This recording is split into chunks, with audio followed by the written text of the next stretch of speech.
विजयनगर का कोतवाल।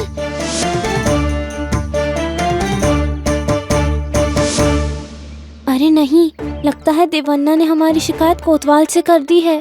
पर इतनी सुरक्षा व्यवस्था करने की क्या आवश्यकता थी?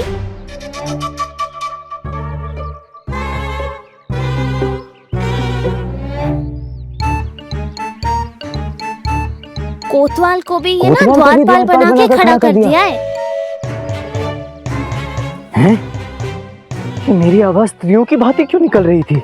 मेरी आवाज पुरुष जैसे क्यों सुनाई दे रही है? ए बंधु, उधर देख रामा, तू अकेला नहीं छुपा हुआ है यहाँ। ए बंधु,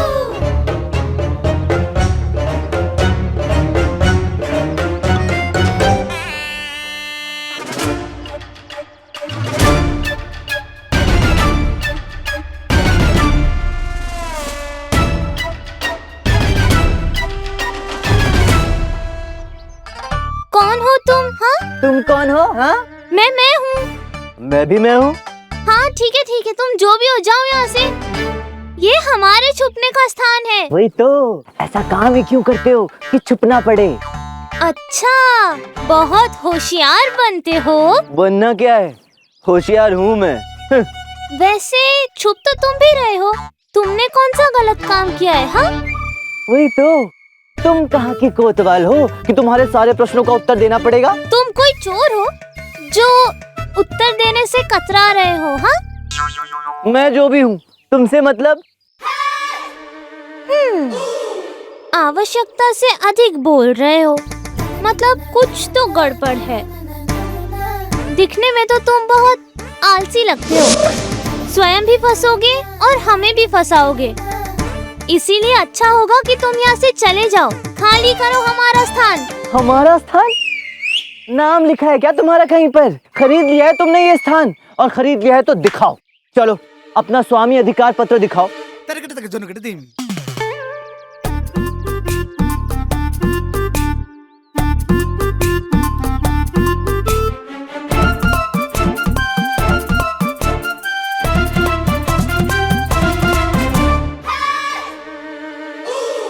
देखो, ये मेरा स्वामी अधिकार पत्र, देख लिया? अब जाओ यहाँ से, खाली करो हमारा स्थान। हाँ।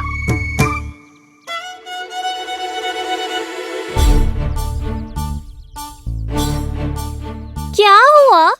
स्वयं के नाम का शब्द विन्यास ही भूल गए? क्या नाम लिखूं? नाम नहीं लिख सकता। ए बंधु, सावधान रामा, जोश जोश में अपना वास्तविक नाम मत लिख बैठना। बच्चे हैं, सारे राज्य में ढिंढोरा पिटवा देंगे कि पंडित रामकृष्ण विजयनगर लौट आया है। स्वयं तो मरेगा ही, मुझे भी मरवाएगा।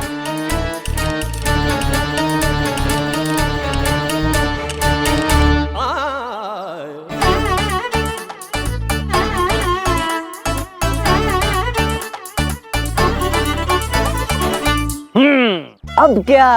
अब मेरा नाम भी लिखा है इधर, परम धामा। तुम अपने आप को तो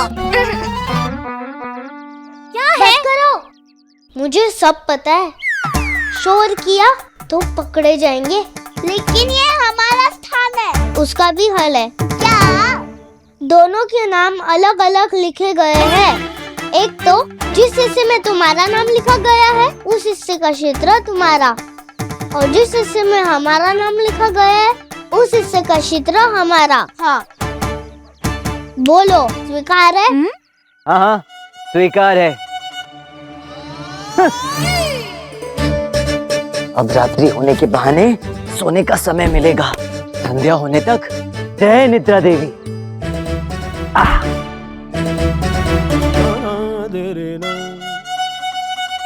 कितना मीठा है ना? हाँ, और कितने रसीले भी। आहा, आनंद आ गया।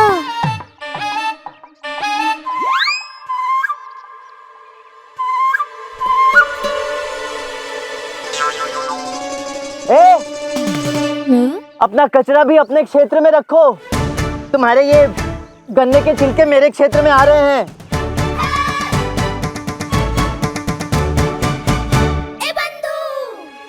हुआ रामा, तू तो जम के सोने वाला था ना। खिल्ली मत उड़ा बंधु, तुझे पता है ना मैं कब से भूखा बैठा हूँ। खाली पेट निद्रा आती है क्या किसी को? खाली पेट ना काम होता है ना आराम, बस पेट में गुड़ुम गुड़ुम होती रहती है। ऐसा ही रहा ना तो जल्दी प्राण निकल जाएंगे। तो क्या लगता है कब निकलने वाले हैं प्राण? अधिक प्रसन्न होने की आवश्यकता नहीं है, इतनी जल्दी नहीं मर रहा मैं।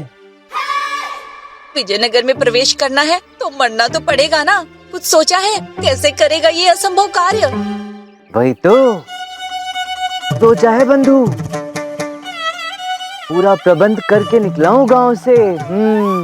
ये हमें बंधु कह रहा है, हम इसके बंधु नहीं हैं और कभी हो भी नहीं सकते। पर मेरे आकलन के हिसाब से मेरी सखी गिरोह से अब ये बात फैलनी आरंभ हो चुकी होगी। सच कहूं तो जब से रामा ने बताया है ना कि उसके दिल में दर्द है, मुझे तो उसकी बड़ी चिंता हो रही है। वो तो है, बाएं हाथ में दर्द मतलब हृदय की समस्या।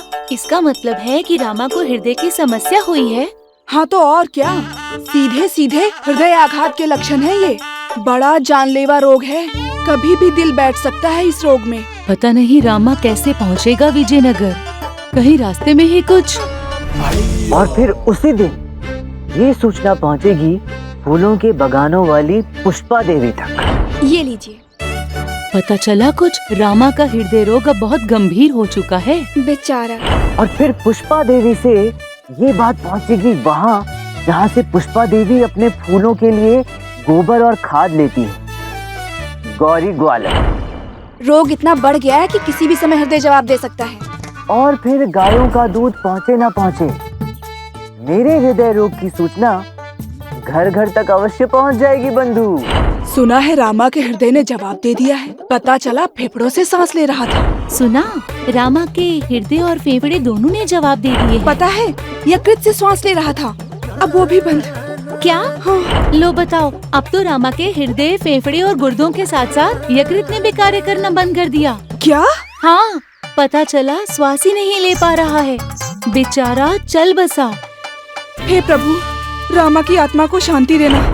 और अंततः ये दुखद सूचना पहुंचेगी गोपन्ना की साली की सास की जेठानी की ननद के बहनोई हमारे बड़बोले अन्ना तक, जो प्रत्येक माह के पहले गुरुवार को अपनी सफेद मूछ रंगवाने के लिए विजयनगर आते हैं। ये क्या बोल रहा है और क्यों बोल रहा है और किससे बोल रहा है?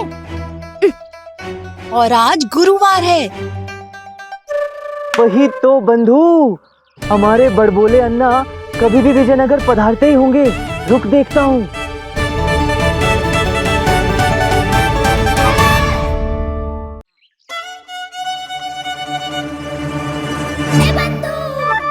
पधार चुके होंगे क्या बंधु? वो देख, पधार चुके हैं। हो रहे हमारे बड़बोले अन्ना।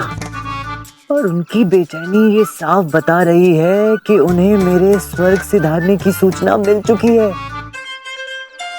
यानी कि पंडित रामाकृष्ण अब इस संसार में नहीं रहा। वही तो, सही समझा बंधु। और जो इस संसार में रहा ही नहीं, उसके लिए महाराज की चेतावनी की जब तक जीवित हैं विजयनगर की धरती पर कदम नहीं रख सकते लागू कैसे हो सकती है? क्योंकि ये चेतावनी तो जीवित रामा के लिए है, बेचारे स्वर्गवासी रामा के लिए नहीं। वाह रामा, क्या अचूक योजना है तेरी। मतलब अपने आने से पहले अपनी मृत्यु का समाचार पहुंचा दिया यहाँ।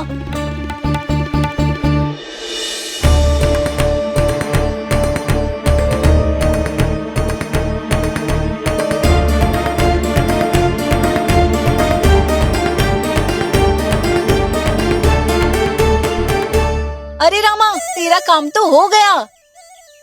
कहिए कोतवाल जी, ऐसी कौन सी बड़ी सूचना लाए आप हमें देने के लिए, जिसके लिए आप हमसे तुरंत मिलना चाहते थे? वो नहीं रहा मंत्रीवर। कौन नहीं रहा कोतवाल जी? वही मंत्रीवर जिसका नाम तक इस राज्य में लेना मना है।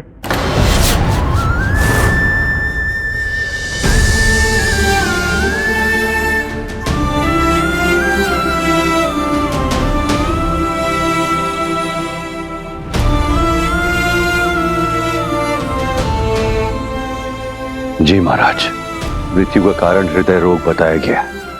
उन्हें हृदय आघात हुआ और अचानक उनके हृदय ने काम करना बंद कर दिया और पंडित रामाकृष्ण नहीं रहे। उनका निधन हो गया महाराज।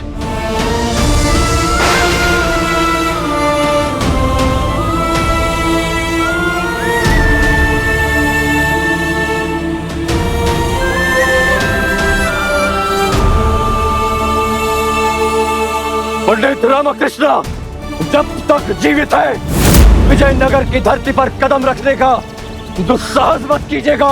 हम आपको अभी इसी समय विजयनगर से हमेशा के लिए निष्कासित करते हैं। हमें कल से ही किसी अनिष्ट का आभास हो रहा था। हमें लग रहा था कि कोई अशुभ समाचार हमें मिलने वाला है और देखिए ले आए कोतवाल महोदय अशुभ समाचार। बोलिए क्या है अशुभ समाचार, बोलिए। समझ में नहीं आ रहा है कैसे कहे। कैसे कहें, मुख से कहें और कैसे कहेंगे, बोलिए। ये क्या रहस्य रचा है, बोलिए। अरे क्या बोलूं? वही जो बोलने आए हैं बोलिए, नहीं तो श्राप दे देंगे। यही खड़े खड़े भस्म हो जाएंगे आप। वो गया आचार्य, हम सबको छोड़ के सदैव के लिए गया। अब वो कभी वापस नहीं आएगा आचार्य। कौन कौन चला गया? कौन हमेशा के लिए चला गया? अरे वो आचार्य। अरे वो कौन? बोलते हो या दे दे श्राप। अरे रामा आचार्य, रामा। तो इसमें कौन सी बड़ी बात है? रामा को गए विजयनगर से अरसा बीत गया, सब जानते हैं सब। इसमें नया क्या है कोतवाल जी? अरे विजयनगर से नहीं आचार्य, तो संसार से। ये क्या कह रहे हैं आप?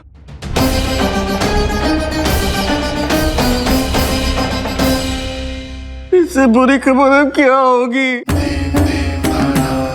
सबने उसे देशद्रोही कहा, उसे जिसने देश के लिए इतना कुछ किया, जिसने कितनी बार अपने प्राण को दांव पे लगाकर देश को संकटों से बचाया। ने किस नीच, दुराचारी, कपटी, पापी, घिनौने राक्षस की कुदृष्टि लग गई बेचारे को। गुरुजी, ये तो आपके विषय में कह रही है। आग लगी ऐसे शत्रु को, कीड़े पड़े, शाप है हमारा। अरे माला, ये शत्रु तो सबके होते हैं, किसके शत्रु नहीं होते हैं? शत्रु को कोसने से, श्राप देने से क्या होगा? स्वयं की जीवा दूषित होगी ना। अवश्य स्वामी, परंतु आप हमको वचन दीजिए, इतने सज्जन पुरुष की आत्मा की शांति के लिए आप स्वयं यमराज से बात करेंगे। नहीं करेंगे जी। क्यों नहीं करेंगे? अवश्य करेंगे, करेंगे। हम वचन देते हैं। कहीं यमराज इसी को रखकर रामा को न वापस लौटा दे। काश ऐसा हो जाए, मजा आ जाए। मैं मर गया, मैं मर चुका हूँ, मैं स्वर्ग से रह चुका हूँ, मैं मर गया, मैं मर गया, ओ मैं मर गया, मैं मर गया, मर गया, मर गया, मैं मर गया। ये कितना बुद्धिमान इंसान है, जीते जी अपनी मूर्तियों पे नाच रहा है। मैं मर गया। ठीक तो हो ना? ताप वाप हुआ है क्या?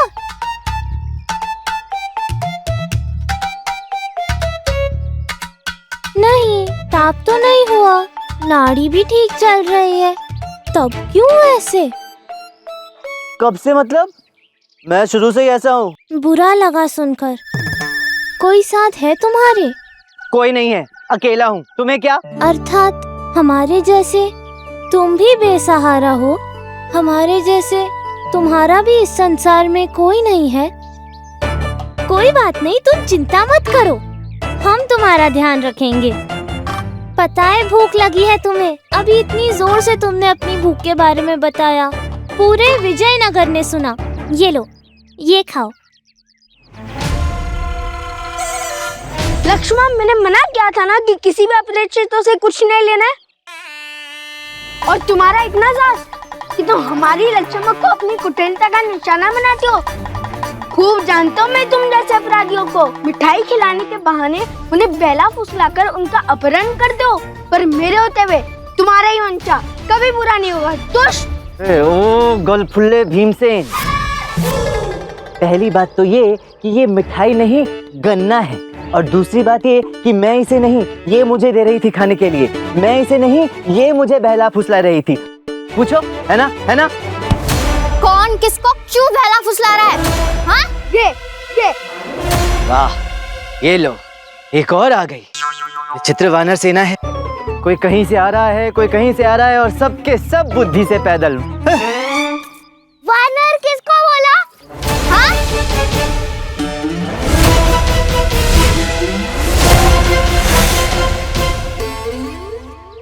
स्वयं को कहा। जाने दो, इसका थोड़ा मानसिक संतुलन हिला हुआ है। पूछो वाचस्पति से, है ना? सही कहा। अपनी मूर्तियों की बात करके स्वयं ही हंसता है। स्वयं ही बात करता है, स्वयं से ही प्रश्न पूछता है और स्वयं से ही उत्तर भी दे देता है। ओ विक्षिप्तों की टोली, जड़ बुद्धि नहीं हूँ मैं, महाज्ञानी हूँ। वास्तविकता जान लोगे ना तो तोते उड़ जाएंगे तुम्हारे। और स्वयं से बात नहीं कर रहा था मैं, अपनी चोटी से बात कर रहा था। वही तो बंधु मित्र है मेरा। हाँ, कहा था ना मैंने? सही कहा था। अकेला ही छोड़ देते इस महाज्ञानी को। चलो चलो। एक ये ज्ञानी है और एक वो ज्ञानी था जिसे निष्कासित किया था हमारे महाराज श्री कृष्णा देव राय ने।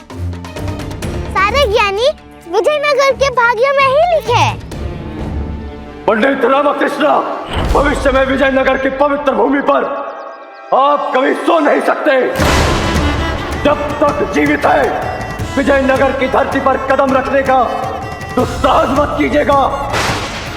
हम महाराज कृष्णदेव राय आपको अभी इसी समय विजयनगर से हमेशा के लिए निष्कासित करते हैं। चले जाइए यहाँ से। आज के बाद हम आपका ये चेहरा कभी नहीं देखना चाहेंगे। विजयनगर का और आपका ये रिश्ता आज अभी यही सदैव के लिए समाप्त होता है।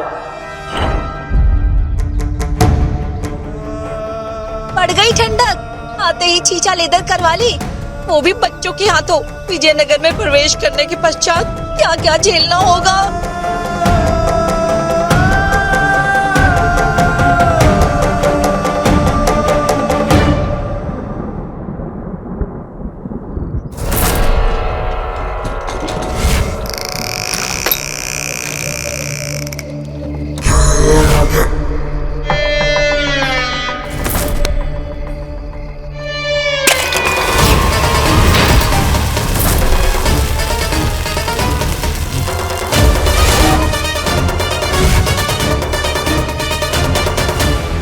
ये गलती आखिरी गलती हो तो तुम्हारी आयु के लिए अच्छा होगा। वो क्या है ना, गलती दोहराने वाला या तो बेवकूफ होता है या लापरवाह, और युद्ध में दोनों के लिए कोई जगह नहीं होती। हम सब जानते हैं कि इस रसायन की एक एक बूंद हमारे लिए कितनी कीमती है। इसी से विजयनगर का एक एक जर्रा हमें झुलसाना है। इसलिए अब अगर इसका एक भी कतरा बर्बाद हुआ, वो गलती माफ नहीं होगी, बल्कि गलती करने वाले के शरीर की हड्डियां हमारे तेजाब के तालाब में तैरती हुई नजर आएंगे। समझे तुम?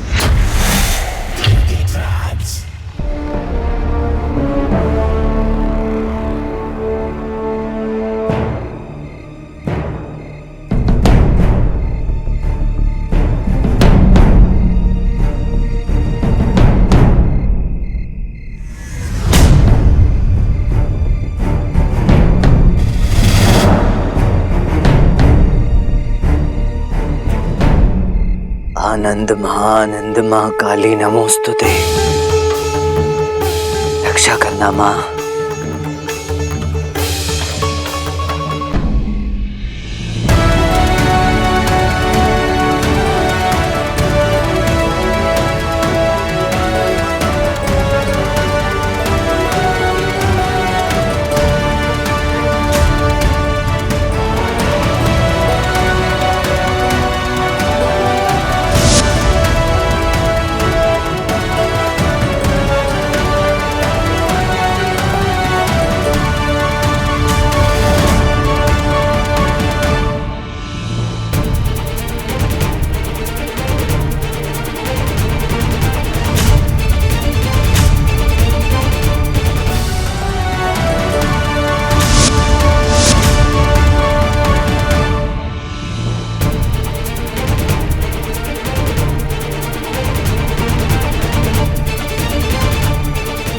ठहरो।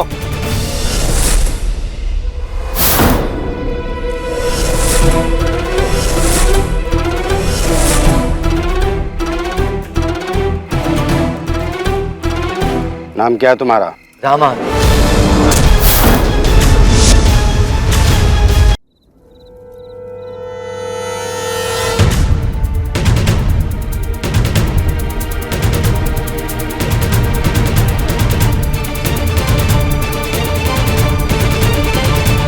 ठहरो।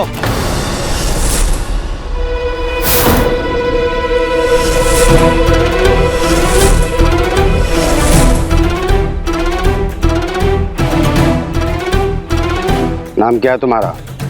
धामा। धामा, परम धामा। राज? विजयनगर। धन्यवाद, बहुत ठंड है। यहाँ से जाने की वजह? उज्जवल व्यापार की खोज मान्यवर। और यहाँ वापस आने की वजह? देश प्रेम, राज्य प्रेम। पक्षी उड़कर कितनी भी दूर क्यों ना चले जाएं, वापस लौटते तो अपने घोंसलों में ही है ना। मेरा घोंसला है, घर है मेरा। अब मैं यहाँ नहीं आऊंगा तो और कहाँ जाऊंगा, है कि नहीं? ठीक है, तुम जा सकते हो। धन्यवाद मान्यवर।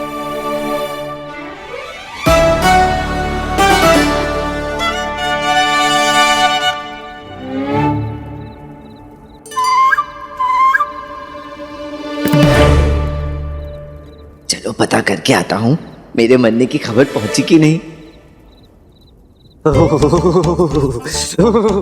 बहुत ठंड है मित्रों, बहुत ठंड है। अरे कौन हो भाई, कहाँ से आए हो, क्या नाम है तुम्हारा? अरे मुझे नहीं पहचाना, मैं परम धामा, वो तेनाली गांव के पास जो दूसरा गांव है ना, गुंटूर, वहां से हूँ। चलो अच्छा लगा, बैठिए बैठिए। बैठिए बैठिए। तेनाली गांव का नाम सुनकर मुझे वो याद आ गया। वो वो कौन मान्यवर? अरे वही, वो इतना चतुर था कि बड़ी बड़ी समस्याओं को चुटकियों में हल कर देता था। बुद्धि कितनी भी बड़ी हो, वो यूं ही सुलझा दिया करता था। लीजिए लीजिए लीजिए। परंतु बुरा भी इतना था ना भाई साहब कि क्या कहें। मेरे विचार से और मेरे अनुभव से तेनाली के लोग इतने बुरे नहीं होते हैं। बुरा? अरे राक्षस भी इतना बुरा नहीं होता जितना होता। संसार का सबसे बुरा मनुष्य भी उसके आगे दूध का धुला फरिश्ता समझो। अरे जो आदमी अपने मित्र को धोखा दे सकता है वो कुछ भी कर सकता है। अरे होगा कोई उससे बुरा मनुष्य? आप भी ऐसा ही मानते हैं? देखिए मैं ऐसा कदापि नहीं मान। क्या है कि बुद्धिमान व्यक्ति कभी चालबाज नहीं हो सकता।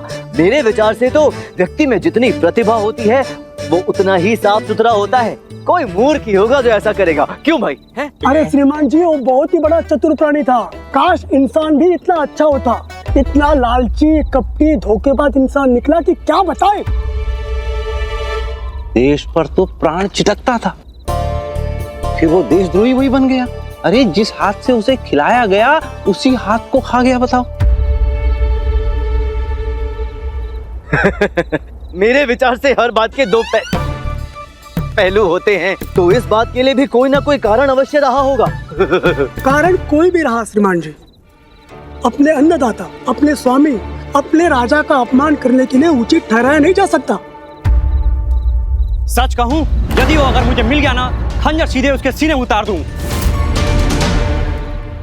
मैं तो उसके हाथ पैर काट के राजमहल के द्वार पर रख के आ जाता और महाराज को श्रद्धा अर्पित करता। मैं तो उस परिंदे की आंखें नोच लूं। अभी तक मेरे मरने की खबर यहाँ नहीं पहुँची। हो सकता है ये खबर पहुँचने के पश्चात मेरे लिए इतनी घृणा ना रखें। अरे भाई तुम क्यों डर रहे हो? हम तुम्हारी थोड़ी बात कर रहे हैं, हम तो उस देशद्रोही की बात कर रहे हैं। तुम थोड़ी ना वो हो। हाँ वही तो। मैं थोड़ी ना वो हूँ, किंतु आप सब तब से वो करके बात कर रहे हैं। इस वो का कोई नाम क्यों नहीं ले रहा? इसका कोई नाम तो अवश्य होगा ना। हाँ, किंतु विजयनगर में उसका नाम लेना भी वर्जित है। तभी तो विजयनगर में उसके नाम से भी लोग घृणा करते हैं।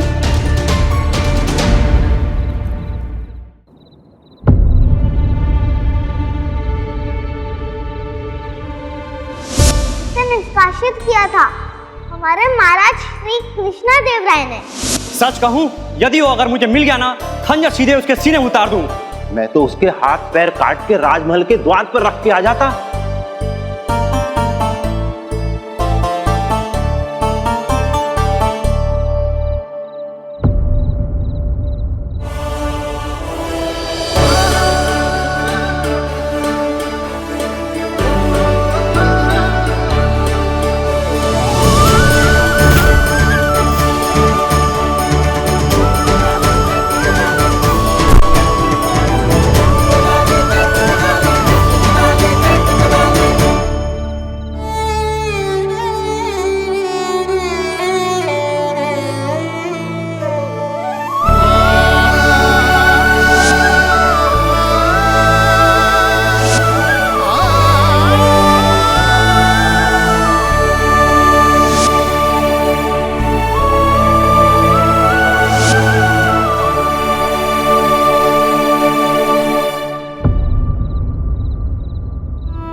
मुझे लगता है हमें वापस चलना चाहिए।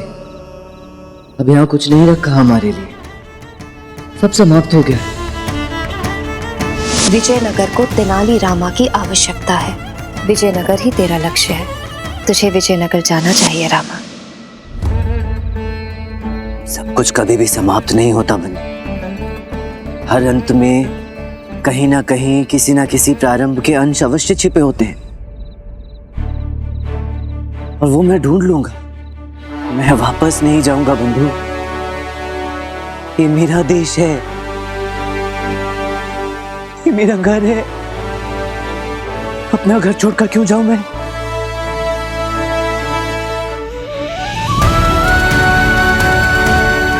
मैं अपना खोया आत्मसम्मान पाकर रहूंगा बंधु। समस्त विजयनगर वासियों और महाराज को सच का आईना दिखाकर रहूंगा।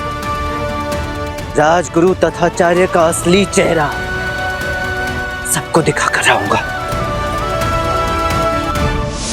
हाय हाय, इतना बड़ा, इतना सुंदर घर, ये सच है क्या कल्पना?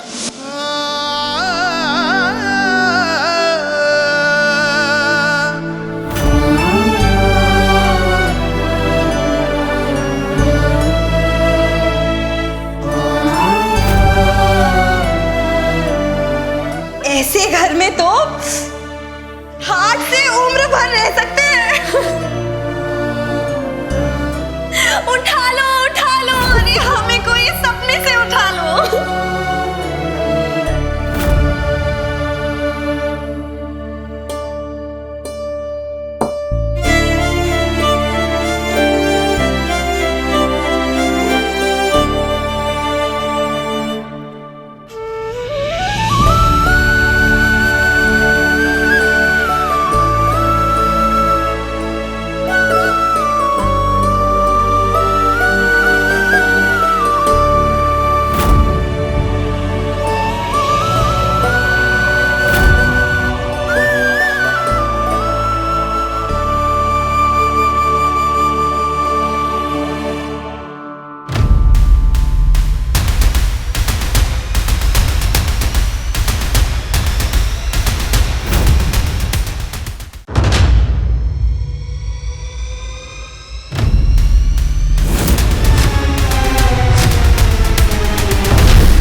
ये भी सही है।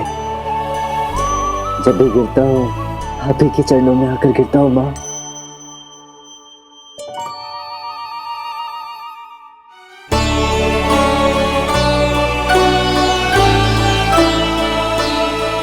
जय माँ काली।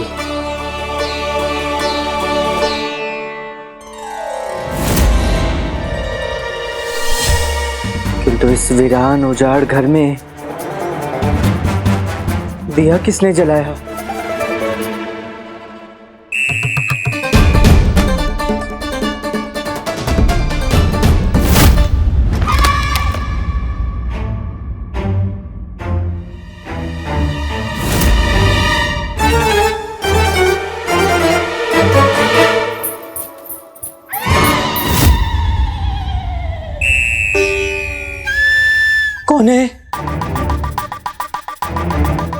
कौन है?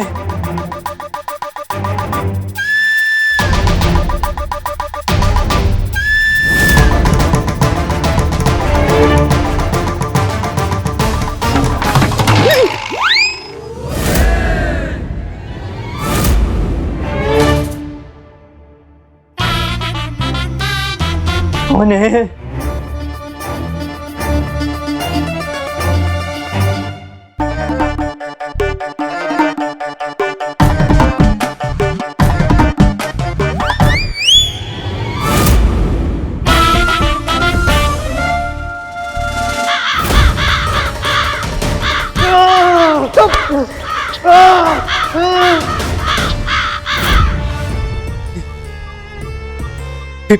फिर से कौवे नहीं, कौवे नहीं, कौवे नहीं, कौवे नहीं।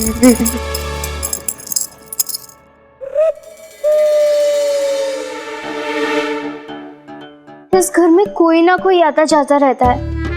आज से इस घर में दिए जलाने आना बंद।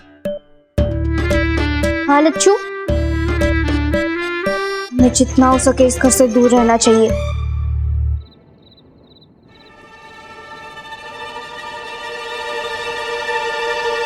अवश्य ही कौवे वाला बाबा होगा वहां।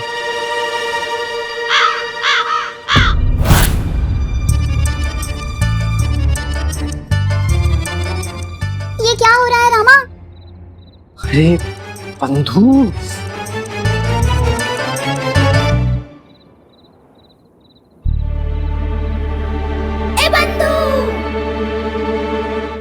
ये क्या हो रहा है रामा? यहाँ के लोगों में तेरे लिए इतना द्वेष भरा है, फिर भी कोई तेरे घर के अंदर घुसा बैठा है। पहले भोजन गया, अब घर भी गया, और यहाँ पगड़ी में बैठे बैठे मेरा दम भी घुट गया है।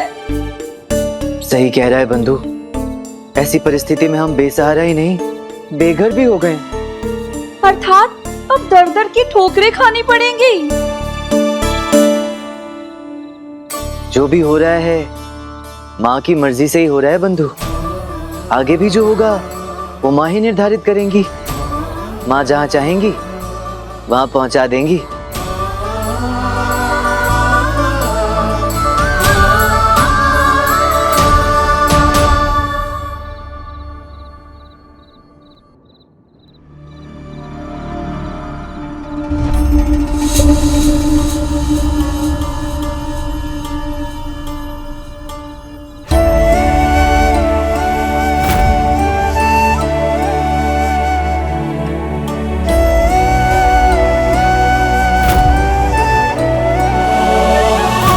कहता है डंके की चोट पर वो पंडित, सुन ले दुनिया सारी, कर ले जिसे जो भी करना है, नहीं चलेगी उस दरबार में अब चापलूसी और भ्रष्टाचार की मीठी आरी।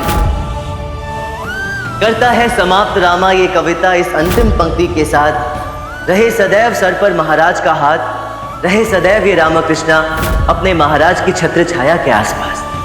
पंडित रामकृष्ण नहीं रहे, उनका निधन हो गया। महाराज, मृत्यु का कारण हृदय रोग बताया गया।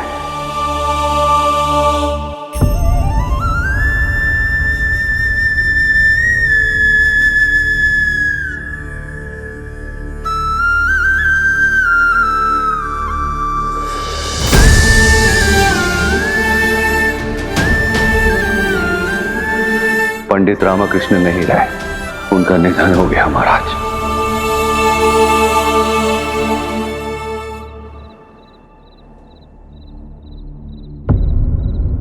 ये इतनी रात को वृद्धा महल के बाहर क्यों बैठी है?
ये कौन है जो उस फरियादी वृद्धा के साथ बैठा है?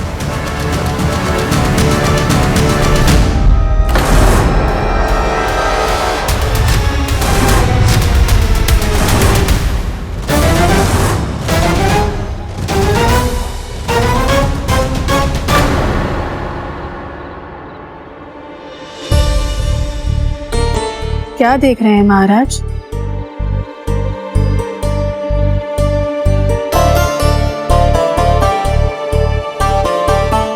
वो फरियादी वृद्धा देख रही है, उसके साथ जो व्यक्ति बैठा है पता नहीं क्यों जाना पहचाना सा प्रतीत हो रहा,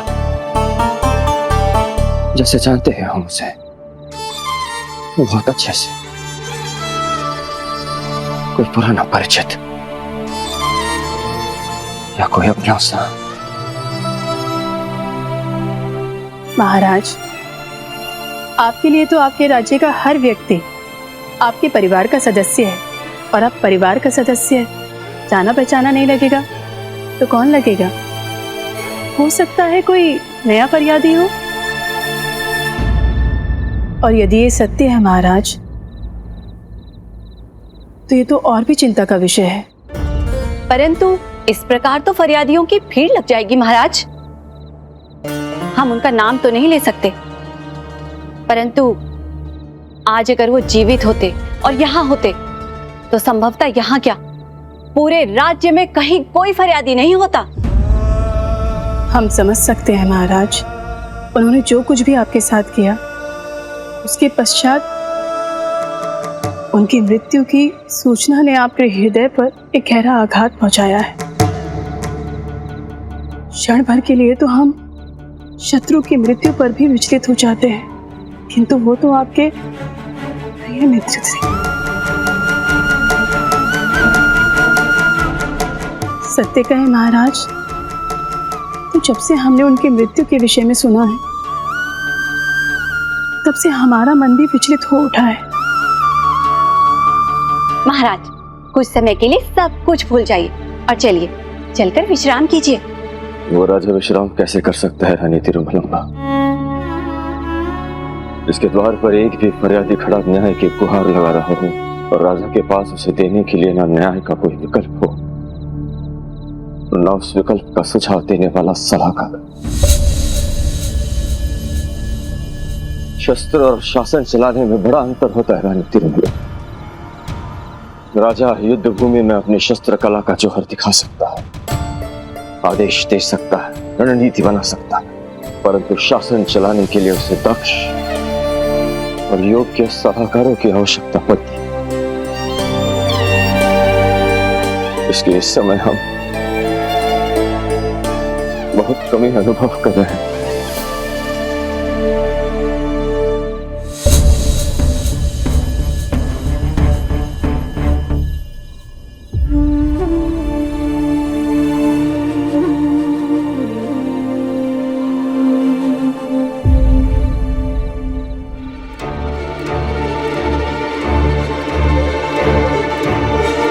क्या देख रहा है?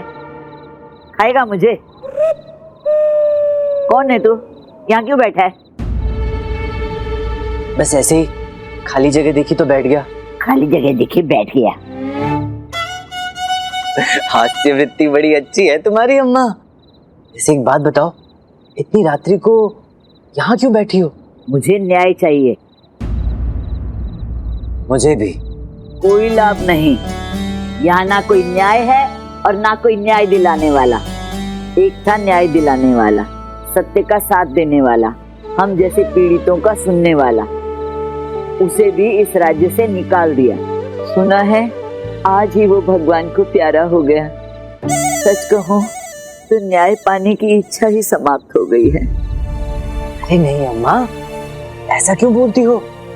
आस के बलबूते पर ही तो ये समस्त संसार चल रहा है। आस का अर्थ होता है विश्वास, और विश्वास का अर्थ होता है ईश्वर, और ईश्वर भला अन्याय क्यों होने देंगे? सीता मैया को ही ले लो, रावण उठाकर ले गया, लंका में राक्षसों के बीच घिरी रही, किंतु क्या कभी उन्होंने आस छोड़ी? नहीं। आस इस बात की कि प्रभु श्री राम आएंगे और उन्हें ससम्मान लेकर जाएंगे। और देखो तो सही, हुआ भी ऐसा ही। वो तो लंका थी अम्मा, दुष्ट राक्षसों की नगरी। ये तो विजयनगर है अम्मा। यहाँ के न्याय पर तो देवता तक विश्वास रखते हैं। तो तुम्हें न्याय क्यों कर नहीं मिलेगा? जैसे सुख चिरस्थायी नहीं होता, जैसे दुख भी नहीं होता। कौन सा पेड़ है जिसे हवा नहीं लगी? कौन सा मनुष्य है जिसके जीवन में कष्ट नहीं आया? और जैसे कष्ट आया है वैसे जाएगा भी। यही तो सृष्टि का नियम है ना अम्मा। तुम आस कभी मत खोना। बड़ी सियानी सोच रखता है तू जैसी सुलझी सोच रखने वाले इस राज्य में 2-4 और हो जाएं तो कल्याण हो जाए इस राज्य का। बस तुम निश्चिंत रहो अम्मा। यूं समझो कि न्याय हो गया। यूं मान लो कि देवी माँ ने न्याय करने वाला भेज दिया है।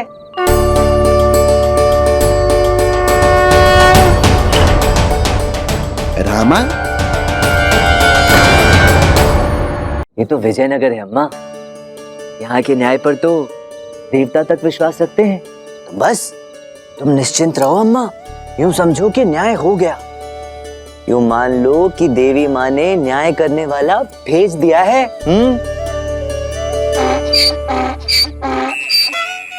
अरे गधे गुरुजी महाराज, आप यहाँ! चमत्कार हो गया। ये गधा आया है मुझे न्याय दिलाने वाला। हे भगवान, किस निर्बुद्धि को बुद्धिमान समझ रही थी मैं। ओ गधे गुरुजी महाराज, रह नहीं पाए ना मेरे बिना। आ गए पीछे पीछे विजयनगर तक हैं? आ तो गए हैं, किंतु रहेंगे कहाँ? यहाँ तो स्वयं मेरे रहने के लाले पड़े हुए हैं। मित्र है अम्मा, बड़ा प्रेम है हमारा। तो क्या ये भी यहीं सोएगा तेरे साथ? भविष्य में विजयनगर की पवित्र भूमि पर आपको सोने का कोई अधिकार नहीं होगा। नहीं नहीं अम्मा, हम तुम्हें और परेशान नहीं करेंगे। हम रात बिताने का दूसरा स्थान ढूंढ लेंगे। कोई तो होगा विजयनगर में जिसके हृदय में मेरे लिए थोड़ी सी जगह होगी। क्यों गधे गुरुजी महाराज? चलो रात बिताने का दूसरा ठिकाना ढूंढते हैं।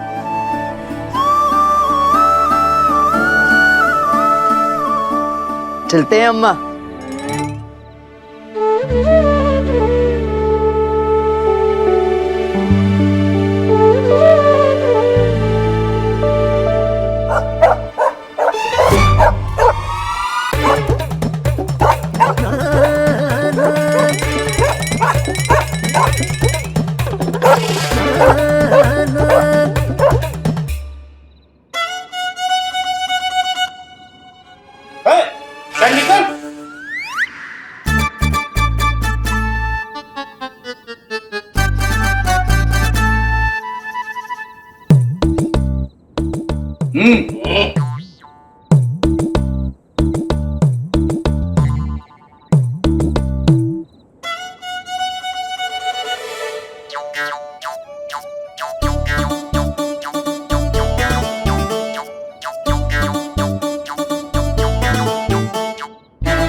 लगता है गधे गुरुजी महाराज के रात बिताने की व्यवस्था हो गई है। गधे गुरुजी महाराज, आप यहाँ चैन से रात व्यतीत कर सकते हैं, हैं? हाँ।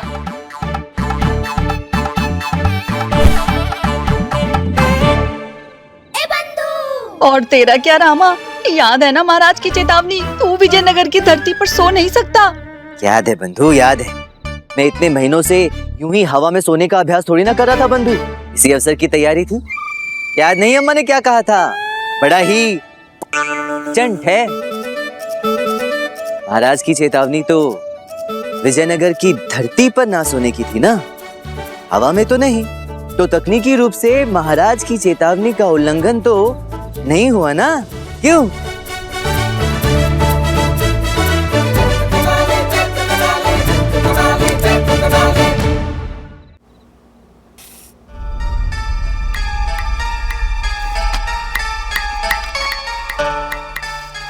गिरगिट राज कहीं दिख नहीं रहा है, शायद कहीं बाहर गया हुआ है। यही सही समय है इस बंधन से बाहर निकलने का। चलते हैं, अब सोचने का समय नहीं है, चलो।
क्या हुआ, भागोगे नहीं?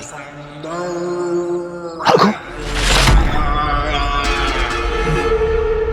हाँ, भाग कर जाओगे कहाँ?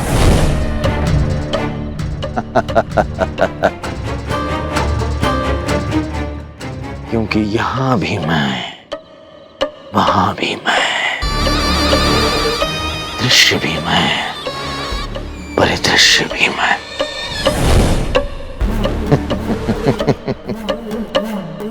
तुम्हारी सोच की थरथराहट भी मैं, तुम्हारी भय की कपकपाहट भी मैं, तुम्हारे कैद की झटपटाहट भी मैं, तुम्हारी आजादी की राहत भी मैं, मृत्यु का छल भी मैं, काल कपट भी मैं, यहां भी मैं, वहां भी मैं। मैं भ्रम, मैं जाल, मैं छलावा, काल की विभत्स करवट हूं। मैं गिरगिट राज हूं।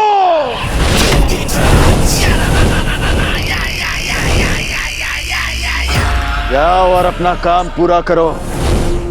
मौत का वो सामान बनाओ जिससे विजयनगर की नींव की हड्डियां तक पिघल जाएं। जाओ। स्मरण रहे, मुझे त्रुटियों से घृणा है, क्योंकि त्रुटियां कमजोरों की निशानी होती हैं और मेरे लक्ष्य में कमजोरों के लिए कोई स्थान नहीं। एक त्रुटि और जीवन लीला समाप्त। अब जाओ।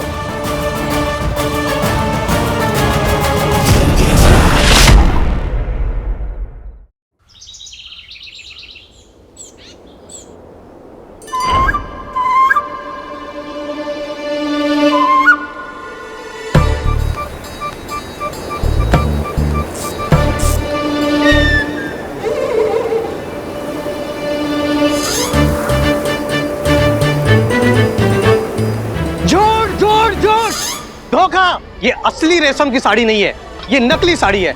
जब मैंने असली रेशम की साड़ी के दाम दिए तो साड़ी नकली क्यों? क्या गधे गुरुजी महाराज, स्वयं जाग गए और मुझे नहीं जगाया। अभी मेरी मुंह छोड़कर चली जाती तो मेरा भेद सबके समक्ष उजागर हो गया होता ना। अरे जाओ जाओ जाओ, तुम्हारे चिल्लाने से ऐसी साड़ी नकली नहीं हो जाएगी। और मैंने शुद्ध रेशम की साड़ी दी है तुम्हें। और हाँ, हमारी दुकान में विश्वास से चलती है। विश्वास विश्वास यही बोलकर लोगों को मूर्ख बनाकर ठग रहा है। या तो असली रेशम की साड़ी दो या फिर साड़ी के दाम वापस करो। अरे जा, दाम वापस नहीं होंगे।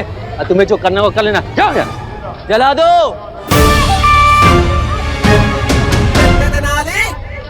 अब ये कौन बीच में आ गया? जला दो, जला दो। क्या जला दो? इसकी दुकान? आप कौन है महाशय? और किसी और के फटे में क्यों घुसे आ रहे हैं? क्या जला दो लगा रखी है? कौन है आप? और ये क्या कह रहे हैं? वही तो। क्या वही तो? क्या बोल रहा है ये मूर्ख ग्राहक?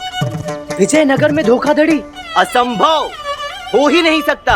अरे कोई भी विजयनगर वासी किसी के साथ कभी धोखाधड़ी कर ही नहीं सकता। वही तो, हमारी दुकान विश्वास पे ही चलती है। और नहीं तो क्या, ये विजयनगर है महानुभाव। यहाँ यदि किसी का आभूषण भी गिर जाए तो कोई आकर उसे तब तक नहीं उठाता जब तक उस आभूषण का स्वामी स्वयं उसे उठा ना ले।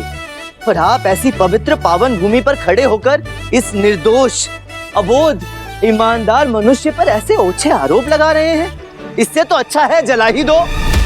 ये सब तो ठीक है, पर क्या जला दो? क्या ठीक है?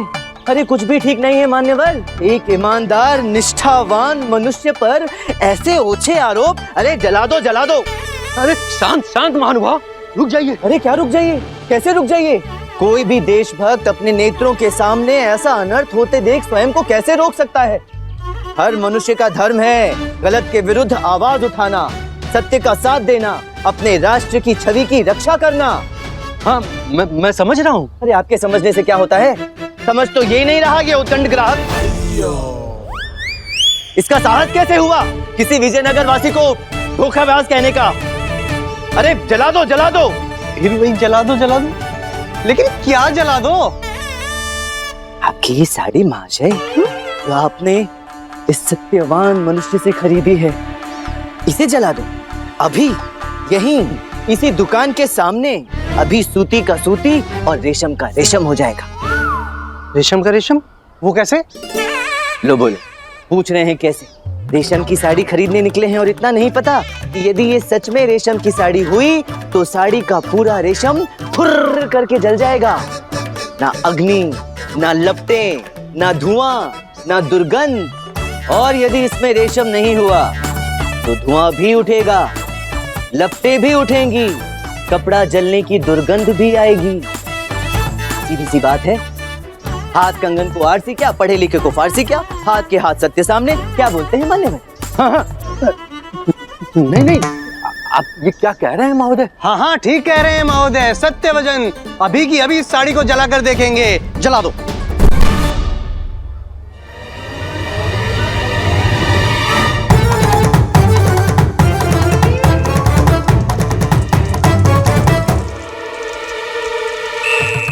देखा, साड़ी नकली है, धुआं भी निकल रहा है और लपटें भी उठ रही हैं। सही बात है, दुर्गंध भी आ रही है। शांत शांत शांत मान्यवर, शीघ्रता में निर्णय ना लें। हो सकता है मात्र यही एक साड़ी नकली हो। दुकान की शेष साड़ियाँ शुद्ध रेशम से बनी हो। क्यों मान्यवर? हाँ हाँ हाँ, अब हाँ कह रहे हैं तो ले भी आइए। एक एक करके साड़ियों को जलाते हैं, अभी पता चल जाएगा कि वो असली रेशम की साड़ियाँ हैं या नहीं। क्यों मान्यवर? सारी साड़ी मैं लेके आता हूँ। एक एक करके सारी साड़ी जला देते हैं। कहिए माने, क्यों हमारी दुकान जलाने तुले हुए? गलती से गलत साड़ी चली गई थी। अभी मैं अपनी भूल सुधार कर लेता हूँ, इन्हें रेशम की असली साड़ी दे देता हूँ। लातो।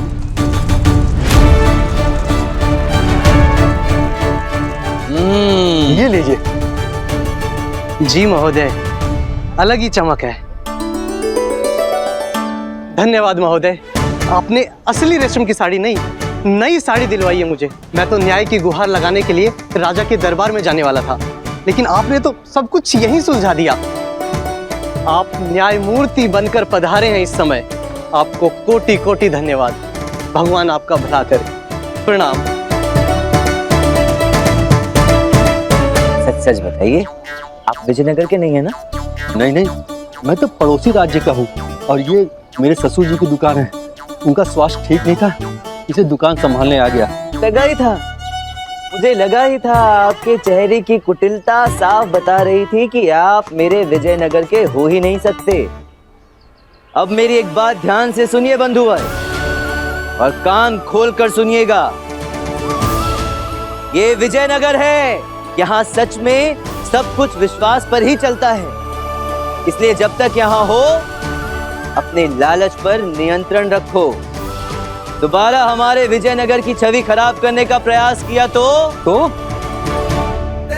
जला दो, जला दो। अरे इसकी चतुराई देखकर मुझे उसकी याद आ गई।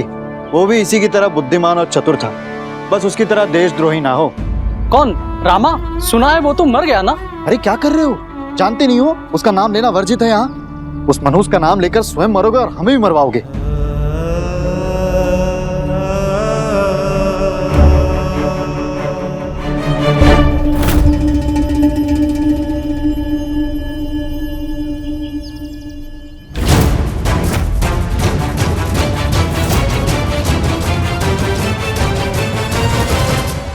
सुधरेगा रामा?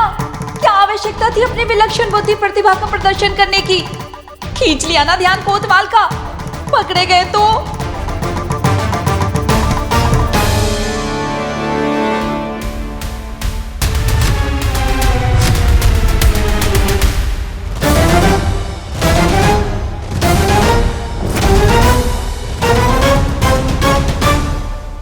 उसने जो भी किया वो बड़ा ही अनूठा और विलक्षण था मंत्रीवर। कोई सामान्य व्यक्ति तो ऐसा कर ही नहीं सकता। उसने केवल दुकानदार की लालच और परिस्थिति का मनोविज्ञान समझकर ऐसा बुद्धि का दांव खेला कि एक साड़ी जलाकर दुकान की पूरी साड़ियां जला देने का भय रचकर दुकानदार से एक असली रेशम की साड़ी उस ग्राहक को दिलवा दी और ऐसा उसे सबक सिखाया कि दुकानदार भविष्य में स्वयं को भूले तो भूले, लेकिन उस सबक सिखाने वाले को नहीं भूल सकता मंत्रीवा।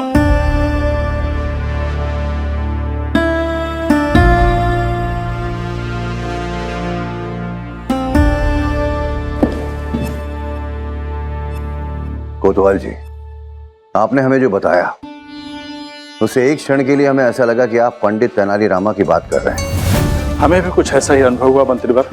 उसका वो देश के प्रति प्रगाढ़ प्रेम, विजयनगर राज्य के प्रति उसका समर्पण, देश की छवि खराब होने पे ऐसी उसकी आक्रोशित प्रतिक्रिया, ऐसे लगा जैसे उस अपरिचित व्यक्ति के रूप में स्वयं और साक्षात पंडित रामाकृष्ण मेरे सामने खड़े थे। पर ये कैसे संभव हो सकता है मंत्रीवर? वो तो इस संसार में नहीं। और हमने उस व्यक्ति की वास्तविकता जानने के लिए उसका पीछा भी किया, परंतु न जाने कहां वो भीड़ में ओझल हो गया, जैसे वहां कहीं था ही नहीं। ऐसा देश प्रेम, ऐसी विलक्षण प्रतिभा, ये सारे लक्षण तो सिर्फ एक ही व्यक्ति में हो सकते हैं। हो सकता है ये वही हो, पंडित रामाकृष्ण। मंत्रीवर, आप कहें तो मैं अपने आदमियों को उस व्यक्ति का पता लगाने को भेजूं? नहीं नहीं कोतवाल जी, उसकी कोई आवश्यकता नहीं है, हम पता लगा लेंगे। आप अभी जा सकते हैं। जो आगे मंत्रीवर।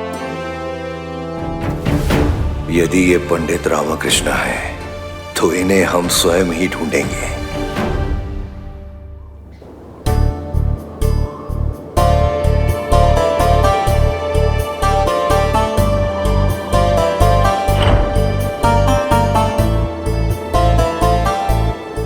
बस उसकी तरह देशद्रोही ना हो। कौन? रामा? सुना है वो तो मर गया ना। अरे क्या कर रहे हो, जानते नहीं हो उसका नाम लेना वर्जित है यहाँ। उस मनहूस का नाम लेकर स्वयं मरोगे और हमें भी मरवाओगे।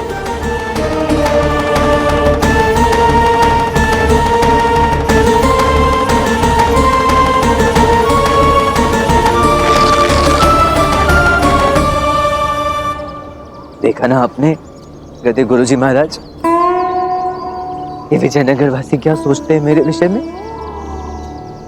मैं देशद्रोही हूँ, मनहूस हूँ मैं।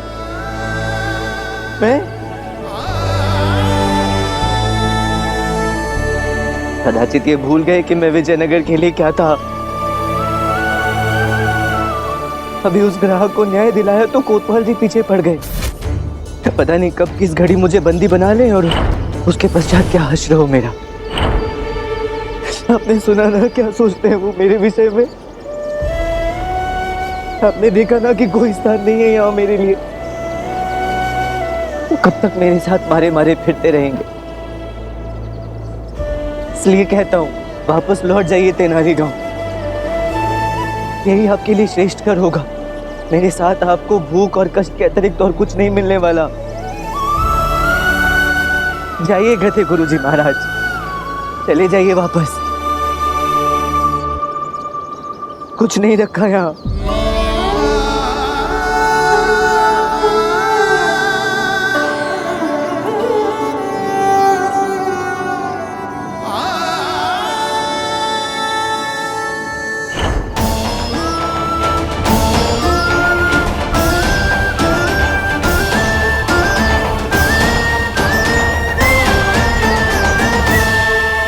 आप क्यों मेरे पीछे पीछे आना चाहते हैं? मेरा विश्वास पात्र बनकर रहना चाहते हैं आप? हाँ? कोई लाभ नहीं गधे गुरुजी महाराज, क्योंकि वफादारी का यहाँ कोई मोल ही नहीं है। जीता जागता प्रमाण है ना आपके समक्ष। महाराज के प्रति अपने हर कर्तव्य का पालन करता था मैं, और क्या मिला बदले में?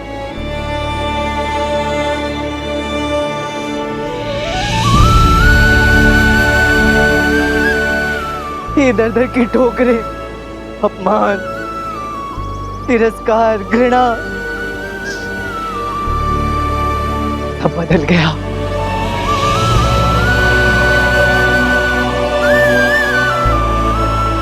चलिए ऐसे ही सही।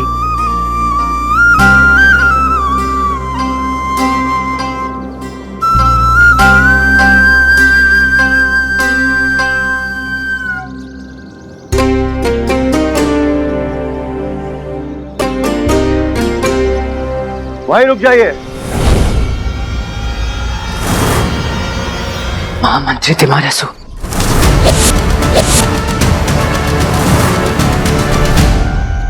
कोई लाभ नहीं होगा चेहरा छुपाने से।